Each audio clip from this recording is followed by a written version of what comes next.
My parents erased me from their lives over what was supposed to be a family dinner.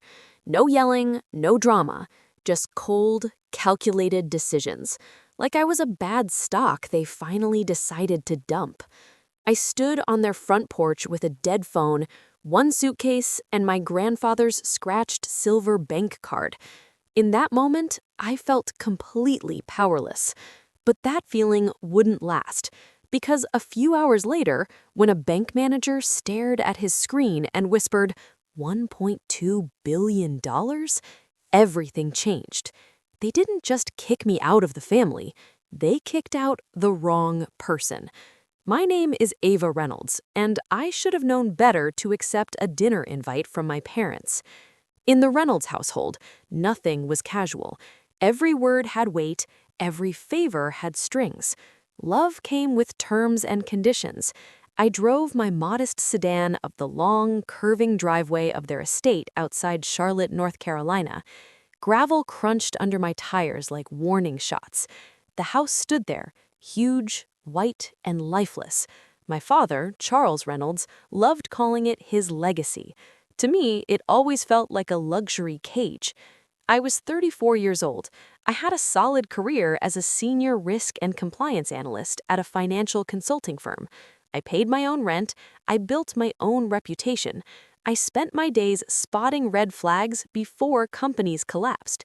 Yet standing in front of those massive double doors, I felt 12 years old again. I checked my watch.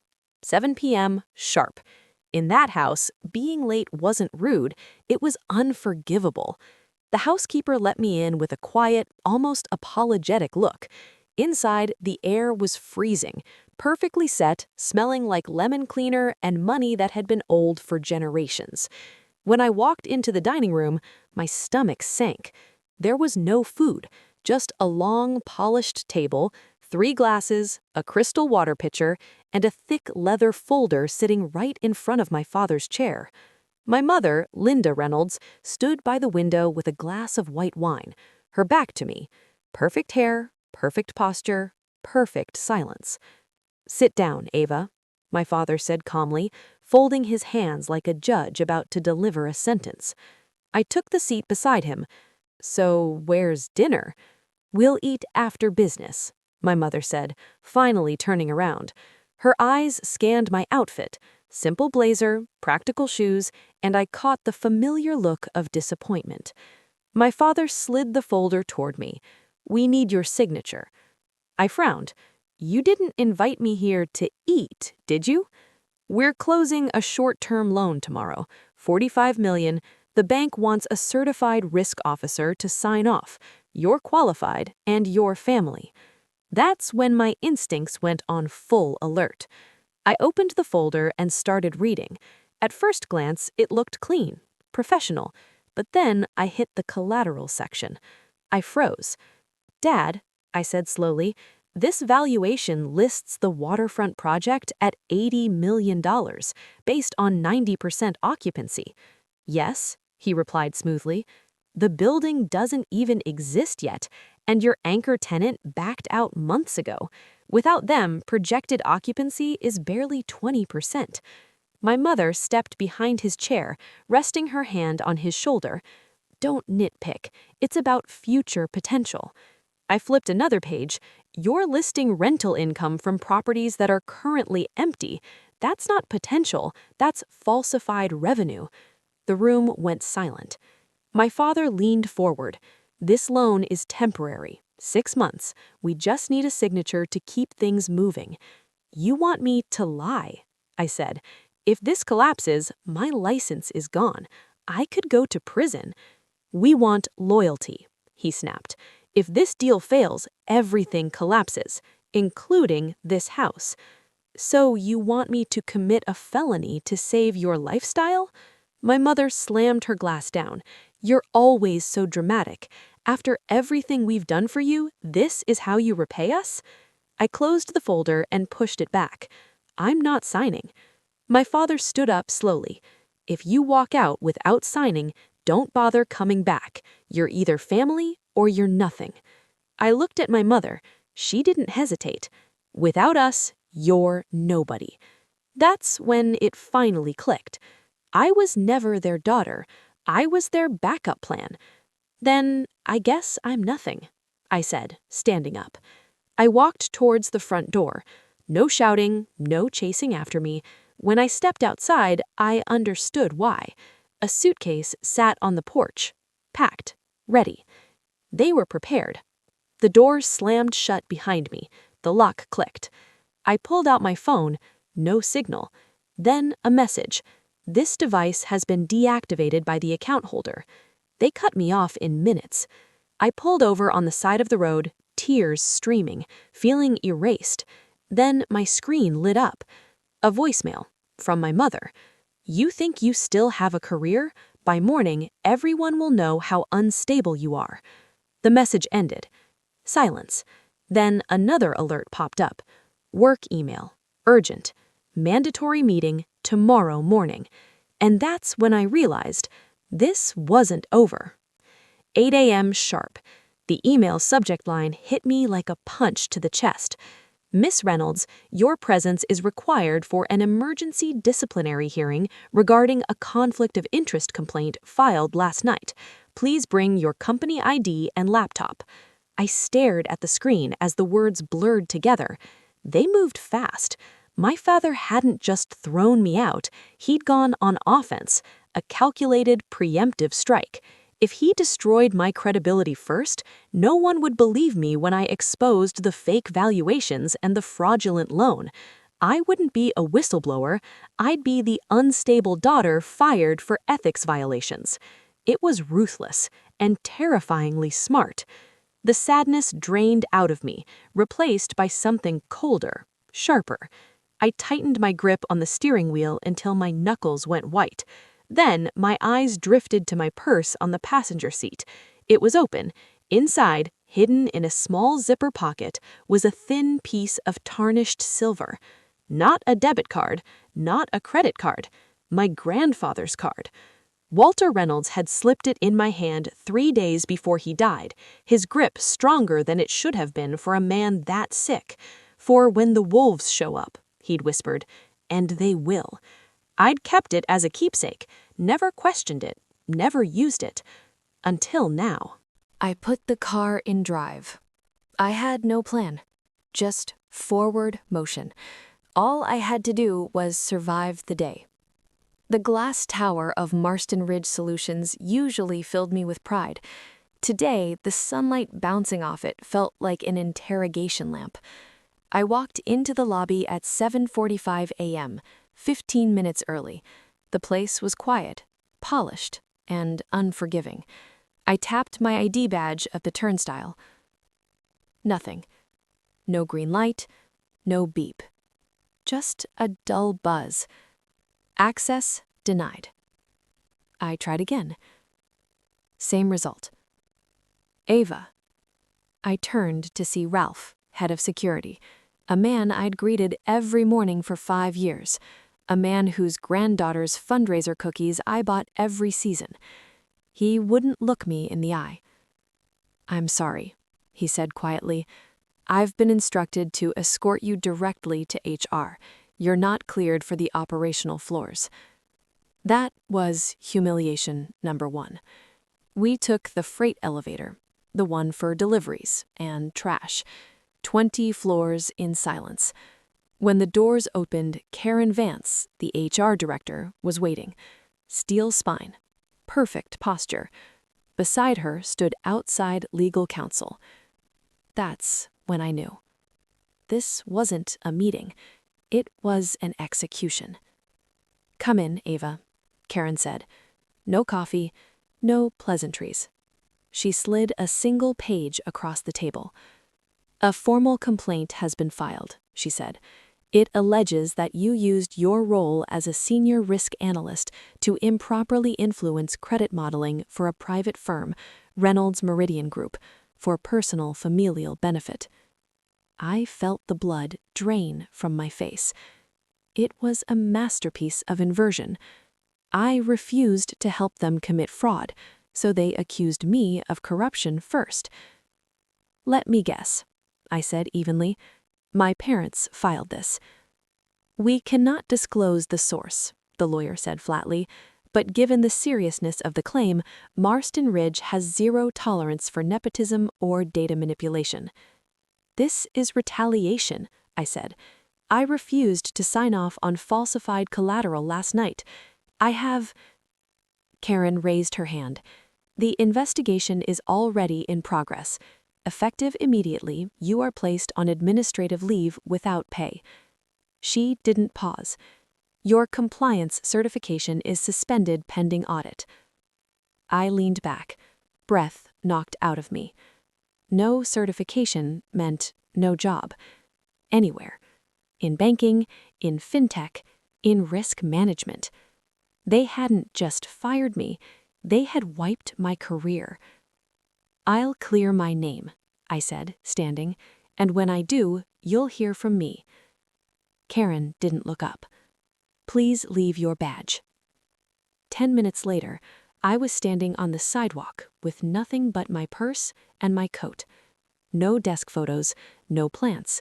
5 years of work erased in under an hour. Charlotte moved around me like I didn't exist. I walked 3 miles to Mara Benton's apartment. Mara was my best friend from law school, a public defender with a spine of steel. When she opened the door and saw my face, she didn't ask questions.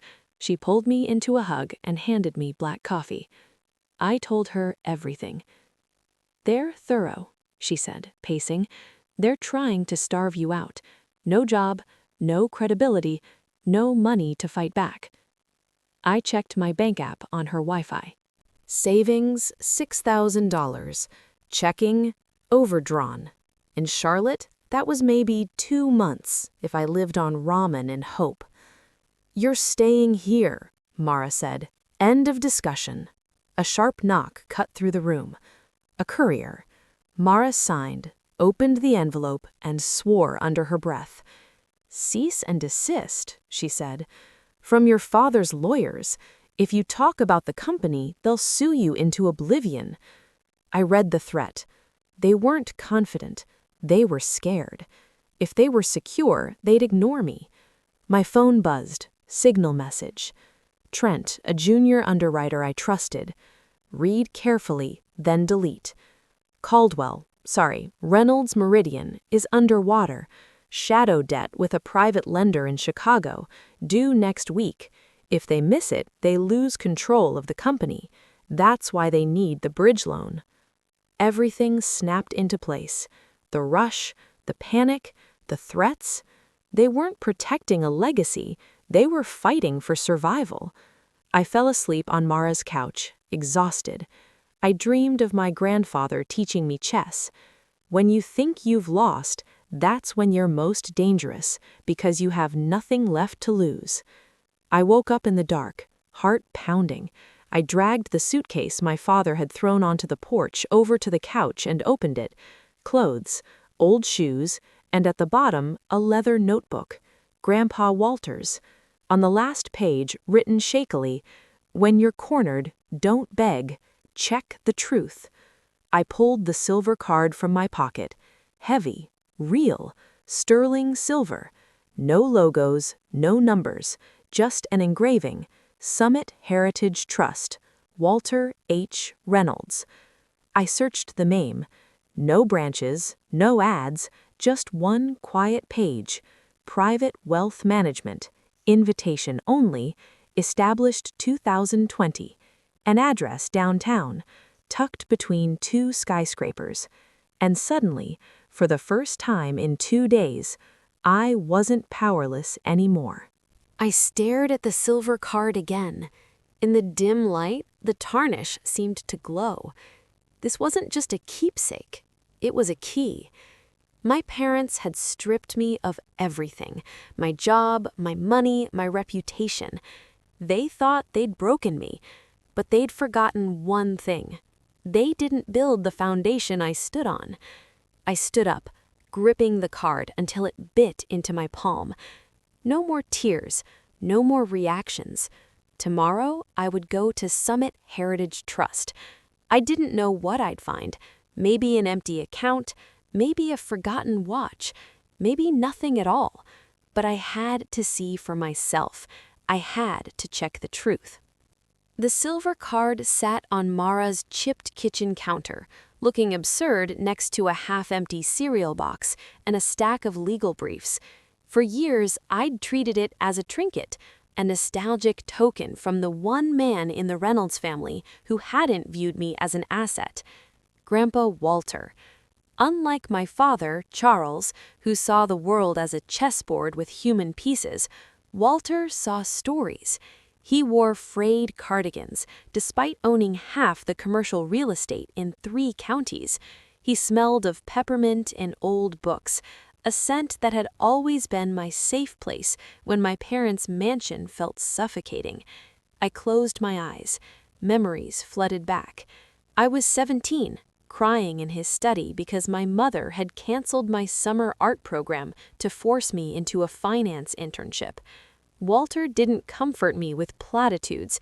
He pulled out a ledger. "Stop crying, Ava. Tears rust the machinery. Look here." He pointed to numbers. "Do you know what these are?" "Numbers?" I sniffled. "No," he corrected. "These are lies. A company pretending to be strong when it's weak. And this," he pointed to another column, "this is truth. Small, ugly, but real." His blue eyes locked on mine. "Your father fears numbers because he thinks they control him. Your mother worships them because she thinks they define her. You need to see through the lies. Do not fear numbers. Fear the masks people wrap around them." That was the day he gave me the card, a hidden compartment in his desk, a false bottom I'd never known existed. He slid it across the oak, face down. "Memorize this code," he whispered. 728419. I repeated it until it burned into my memory. "What is it for?" I asked. "An escape hatch," he said, serious, almost grim. "Families like ours, we consume our own. Politely, with silver forks and linen napkins, but we consume them nonetheless. If you are ever cornered, betrayed, erased, you take this to Summit Heritage Trust." I laughed then. "Sounds like a spy movie." "I know my son," he said sadly. 2 months later, he was gone. Stroke. Sudden. My parents mourned publicly, networked privately. I tucked the card away, telling myself Grandpa Walter was just dramatic. Now, in Mara's kitchen, I understood. He hadn't been dramatic. He had been prophetic. Mara walked in, dressed for court, hair pulled into a tight bun. She spotted me staring at the card. "You're actually going to go, aren't you?" she asked, pouring coffee. "I have to," I rasped. $6,000 to my name. Career gone, reputation shredded.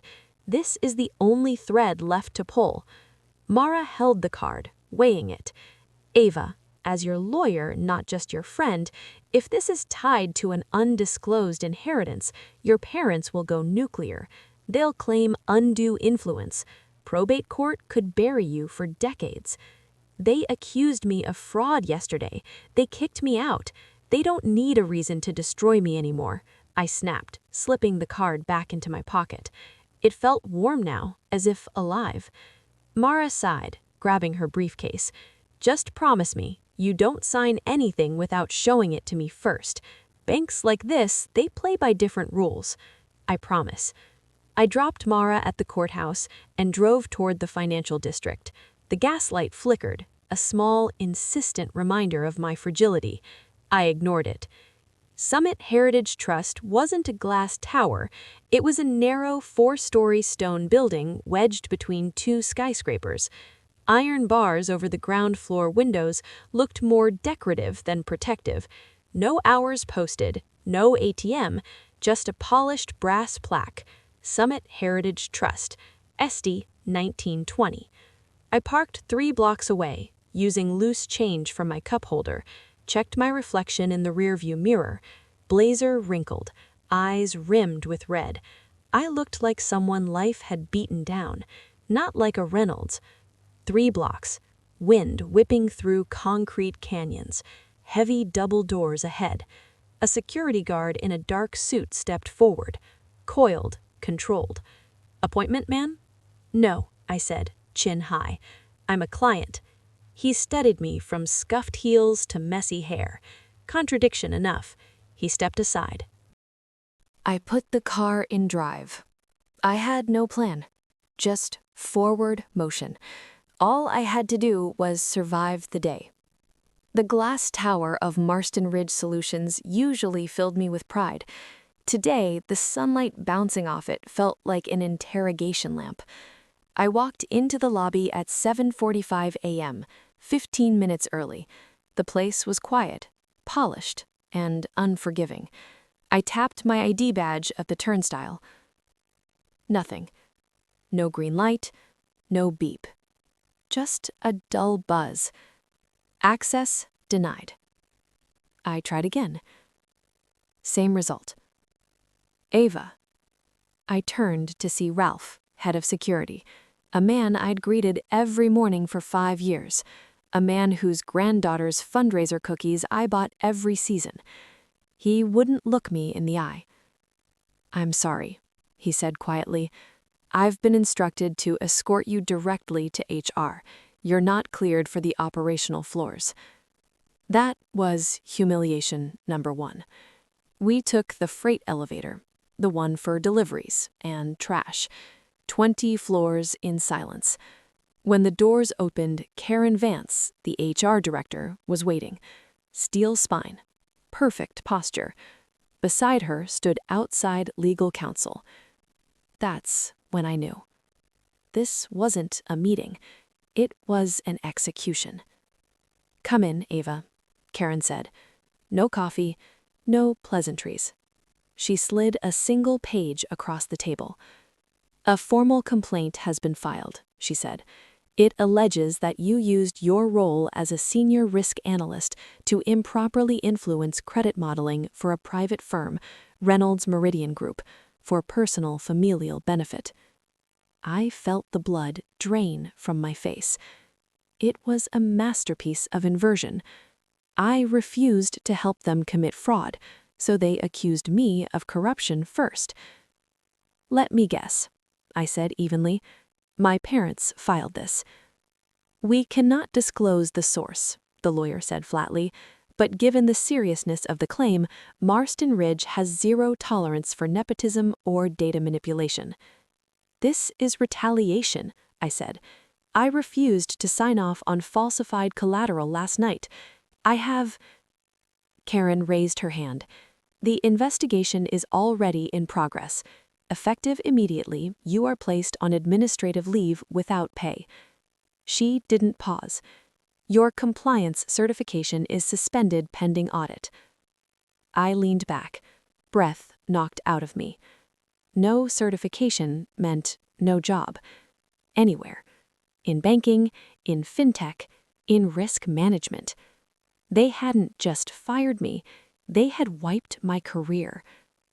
"I'll clear my name," I said, standing, "and when I do, you'll hear from me." Karen didn't look up. "Please leave your badge." 10 minutes later, I was standing on the sidewalk with nothing but my purse and my coat. No desk photos, no plants. 5 years of work erased in under an hour. Charlotte moved around me like I didn't exist. I walked 3 miles to Mara Benton's apartment. Mara was my best friend from law school, a public defender with a spine of steel. When she opened the door and saw my face, she didn't ask questions. She pulled me into a hug and handed me black coffee. I told her everything. "They're thorough," she said, pacing. "They're trying to starve you out. No job, no credibility, no money to fight back." I checked my bank app on her Wi-Fi. Inside, silence hit first. Marble floors, black and white checkered, echoing my heels. Walnut-paneled walls absorbing light. No tellers, no digital screens, just quiet, wealth-soaked assurance. I approached the counter, heart pounding. Every instinct screamed to turn back. A young man, late 20s, expensive suit, typing. Polite, professional, zero warmth. "Can I help you, miss?" I reached into my pocket and placed the silver card on the counter. Clack. Heavy. Solid. The polite mask fell. He froze, eyes widening. He picked up a phone under the counter, whispered into it. Then the heavy door to the left opened. A man, maybe 60, silver hair, tailored charcoal suit appeared. Urgent energy, out of place in the silent bank. "Ms. Reynolds?" "Yes," I whispered. "I'm Elliot Vaughn, branch manager," he said. No ID checks, no verification, just a gesture to follow. I gripped the card. He led me down a hallway into a private room. Mahogany table, leather chairs, wall of secure boxes behind a steel grate. "Please sit," he said. I sat. He remained standing. The heavy door clicked shut. Soundproof. The hum of the lobby vanished. My grandfather's voice echoed in my head. Escape hatch. This wasn't just a bank account. It was the heart of a secret. And now the door was locked. No turning back. I leaned back in my chair, the weight of the revelation pressing down like concrete. The documents sprawled across Mara's laptop were more than proof. They were a roadmap of decades of deception, greed, and recklessness. My parents hadn't just tried to control me, they had engineered a system designed to consume anyone who dared see it clearly. And yet, here I was. The silver card, the trust, the flash drive, all of it had been a lifeline, carefully placed by a grandfather who understood that wealth without integrity is meaningless, and that true power is only useful in the hands of someone who can wield it without being corrupted. Mara's heels clicked behind me again. "Emery," she said, voice measured but intense, "this isn't just corporate warfare. This is criminal. You have $1 billion shield and evidence to topple them if they try anything. You've been given a weapon, not a toy." I traced the edge of the red envelope with my fingers, my mind racing through strategy, defense, and retaliation. My parents' arrogance had been absolute.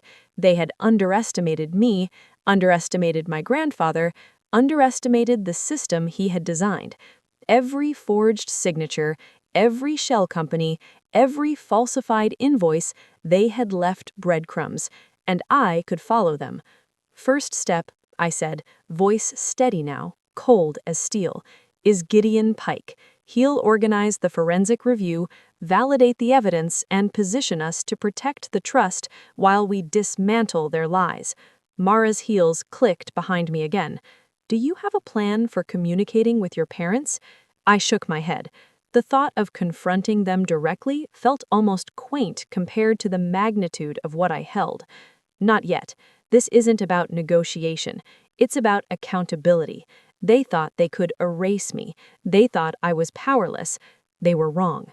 I glanced at the flash drive again, at the videos, the spreadsheets, the emails, the entirety of the Caldwell deception encoded in this small digital box. And then I realized I wasn't just defending myself anymore. I was reclaiming the narrative, rewriting the rules, and taking control of a family legacy they had tried to weaponize against me. The room was silent except for the hum of Mara's old laptop fan. I finally exhaled, slowly, deliberately. The fear, the doubt, the exhaustion, it all drained away, leaving only focus, clarity, and resolve. I was no longer the child who begged for approval, no longer the daughter they could discard at will. I was the rightful heir, the executor of truth, and the steward of power my grandfather had entrusted to me. And now it was time to act. I smiled faintly, letting the words hang in the air like smoke. The anger, the desperation, it didn't scare me. It amused me. My hand hovered over the speaker, but I didn't hang up.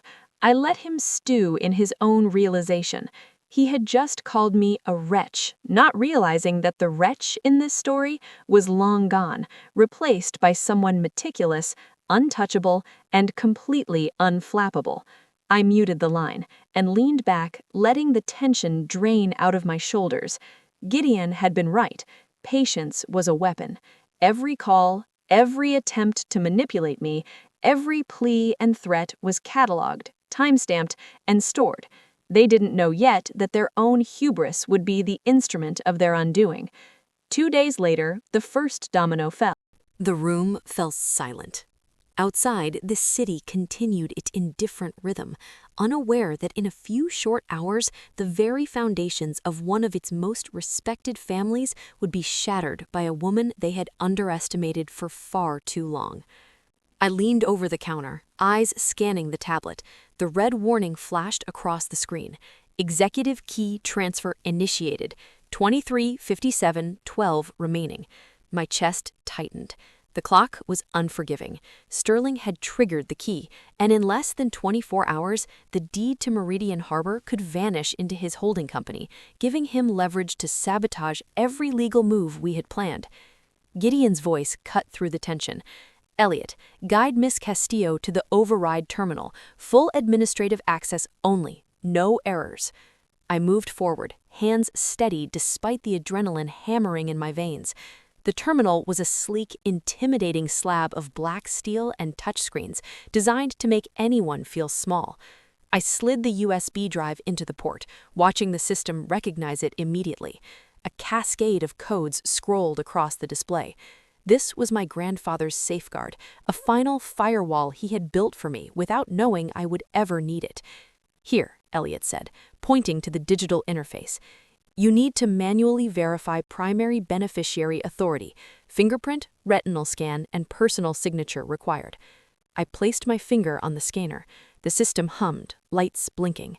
My eyes aligned with the retinal reader. Then I typed my name, slowly, deliberately. Emery Castillo. A green checkmark blinked. The countdown paused at 23:44:02. One step done. The executive key was in stasis, but it wasn't over. I turned to Elliot. "Can he reverse this remotely?" "No, not now, not without physical presence," he said, relief just barely audible. "You have bought us time, but only a short window." I exhaled, feeling the tiniest fraction of control return. Gideon's hand stepped closer, placing a hand lightly on my shoulder. "Good. Now we finish the verification and lock the transfer permanently. Then we go to court tomorrow armed with every piece of evidence, and we show Sterling Caldwell what happens when someone tries to play God with my client." I looked at the tablet again. The Meridian Harbor property belonged to the trust. It had always belonged to the trust. And tonight, for the first time, I felt the cold, exhilarating certainty that for every lie my father had built, I had an equal measure of truth, strategy, and legal firepower ready to burn it all down. The lobby lights flickered overhead, casting long shadows. Outside, Charlotte was quiet. Inside, history was about to be rewritten. I held my ground, letting Sterling lunge, letting the room feel the tension, letting everyone witness the unraveling of the man who had thought he could play God with the trust. Gideon's hand hovered near my shoulder, a quiet anchor of control. Sterling slammed his fists on the marble counter, his face red, veins bulging, but he couldn't touch the truth laid bare on the parchment. Elliot's voice, steady now, carried through the quiet lobby. The addendum continues. Any attempt by Sterling Caldwell or Diane Caldwell to coerce, manipulate, or otherwise interfere with the beneficiary of the trust, including but not limited to attempts to freeze assets, misrepresent mental capacity, or forge documents, shall be considered a violation of fiduciary duty and subject to immediate legal action, including criminal prosecution. The words landed like a hammer. My mother's eyes widened, flicking between me and Sterling, searching for a foothold, but there was none. The councilman, the bank CEO, even the wealthy donor, they all shifted uncomfortably. The staged spectacle of power my parents had tried to orchestrate had backfired. Their audience was now on my side, not theirs. I continued, my voice calm, deliberate. "You tried to turn the world against me with lies, live streams, and manufactured audiences. You attempted to weaponize your wealth, your influence, and even my own mother's voice. But this document, This is the law speaking. It is clear, it is final. Your actions are documented, and the consequences are inevitable. Sterling's shoulders slumped, the triumphant energy sucked out of him, replaced by the first taste of fear he had felt in years. Diane's hand quivered over her mouth. Elliot replaced the addendum into the red envelope, sealing it carefully. He looked at me. Ms. Castillo, as the primary beneficiary, you have now activated all institutional protections. The trust and all its assets are untouchable unless you authorize otherwise. I stepped back from the counter, letting the room absorb it. My mother, Diane, looked like she had aged a decade in the past 10 minutes. Sterling opened his mouth to argue, but even he knew the words would be empty. I met his gaze directly, icy, unflinching. You thought you could write my name and own my life. You were wrong. You are out of moves. The lobby was silent except for the low hum of the security systems. Outside, Charlotte's neon lights reflected off the marble. Inside, a family empire that had thrived on deception and intimidation had just been cornered by the one person who refused to play by their rules. I looked at Gideon. Tomorrow, I said quietly, we don't just defend, we dismantle every lie. He nodded. We go to court with the truth, and we win on record. And for the first time in weeks, I felt the thrill of absolute control, of justice executed not in whispers and leaks, but in the harsh, unbreakable light of law. I stepped back, letting Gideon finish the calculus of ruin.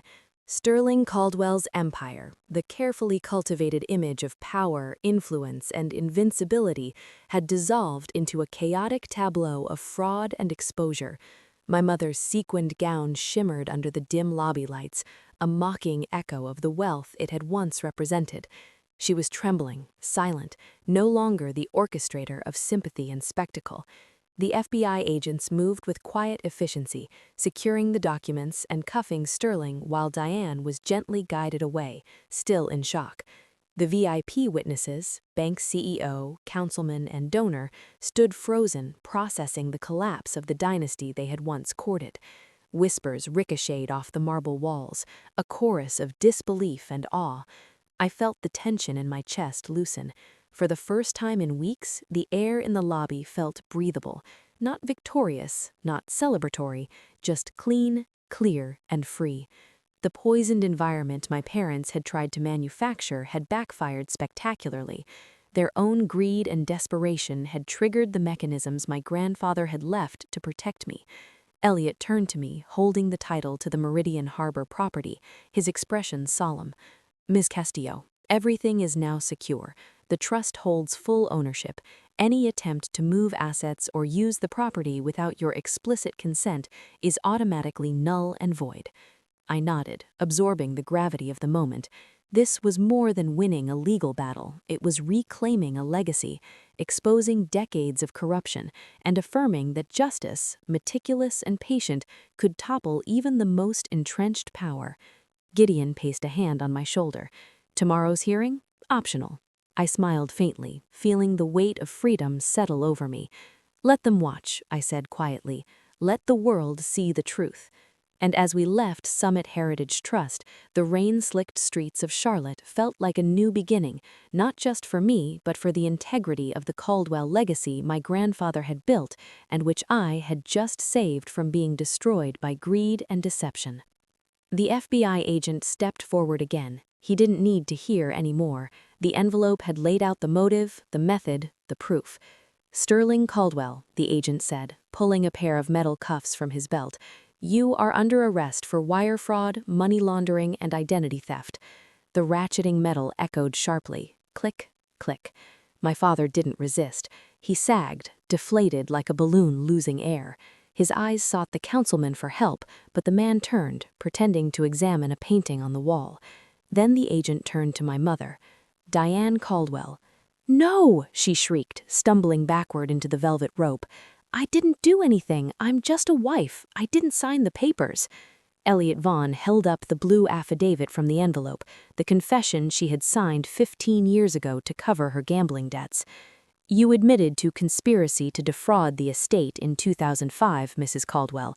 And the video you posted tonight claiming your daughter is mentally incompetent when you knew she was the rightful owner adds obstruction of justice and criminal defamation to your list. A female agent moved in. My mother flailed, her heels slipping on the marble. "Emery," she screamed, voice raw with terror.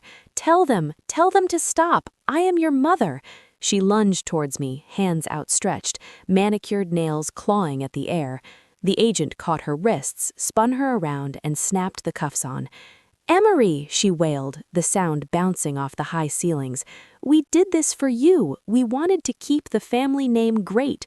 Don't let them take us." I stood there, watching the parents who ruled my life for 33 years. Approval had been their only currency, stripped bare. They were just two desperate criminals begging the victim to save them. The lobby was silent, except for VIPs who were watching. The staff was watching. Gideon and Mara were watching. I stepped forward. The agents paused, granting me a final moment. My mother's mascara-streaked face lifted to mine. She believed I was going to intervene. She believed the old Emery, the doormat, the fixer, the good daughter, was back. "Emery, please, call the lawyers, pay them. You have the money now. We can be a family again." I looked at her, then at my father, eyes fixed on the floor, unable to meet mine. I reached into my pocket and pulled out the silver card, the card they had mocked, ignored. "I am not going to fix this, Mother," I said, calm, steady, unwavering. "But we are family," she cried. "No," I said. "We are a corporation. That's what you taught me, isn't it? People are assets or liabilities." I turned to the FBI agent. "They are liabilities." My father let out a strangled sound, half sob, half groan. "Emery," he rasped. "Why? Is this revenge because I kicked you out?" I felt pity. Not enough to save him, but enough to answer. "I am not taking revenge, Dad," I said softly, gesturing to the evidence, the forged signatures, the stolen land, the years of lies. "I am just stopping saving you." "Take them away," the agent commanded. My mother screamed my name one last time, a long, drawn-out sound that faded as the heavy glass doors closed behind them. Patrol cars' lights flashed, press vans arrived, cameras blinking in the rain. And then they were gone. Elliot Vaughn exhaled, the tension leaving his frame. He glanced at the red envelope on the counter, then at me. "Ms. Castillo, we need one final signature to activate permanent protection of the trust and formally transfer the land back to your control." I walked to the counter, lifted the heavy fountain pen and signed, "Emery Castillo." Not the shaky signature of the girl kicked off her porch 3 nights ago, but the signature of a woman who owned her name. Gideon stepped beside me, hand on my shoulder. "It is done," he said. "The forensic files are with the district attorney. Civil suits will follow, but with the criminal charges, the assets are frozen. You are clear. Your name is clean." I looked at the employees, Arthur, the junior analysts, the ones my father had terrified. "What happens to the company?" "We can petition the court to appoint a receiver. With your capital, you could buy the debt, restructure it, fire the board, and hire the people who actually did the work." I thought of Arthur, of the junior analysts who had lived in fear. "Do it," I said. "Burn the Caldwell Meridian Group to the ground and build something honest from the ashes. Call it the Walter Group." Gideon smiled. "I'll draw up the papers in the morning." Mara hugged me. A single tear ran down her cheek. "You did it, Em," she whispered. "You actually did it." I held her tightly. I didn't do it alone. I looked around the bank one last time. The marble wasn't cold. The dark wood wasn't imposing. It was solid, protective, a fortress my grandfather had built for me. I turned to Elliot. "Thank you, Mr. Mon." He bowed. "It was an honor, Ms. Castillo. Your grandfather would have enjoyed the show." I laughed, genuinely. Yes, I think he would have. The security guard held the doors open. I stepped out into the night. The rain had stopped. The air smelled of wet pavement and ozone. Charlotte stretched before me, a grade of lights and shadows. 3 days ago, I had stood on a porch with a suitcase, erased, zeroed out. Now I stood on the steps of my own bank, $1.2 billion in the vault, and the truth in my pocket. My parents were gone. The lies were gone. The fear was gone. I took a deep breath. A text blinked on my phone. "Mr. Henderson, I saw the news. I'm so sorry. Can we meet tomorrow?" I deleted it. I didn't need permission to exist anymore. I walked towards the waiting car. I was Emery Castillo. For the first time, I wasn't just surviving. I was free.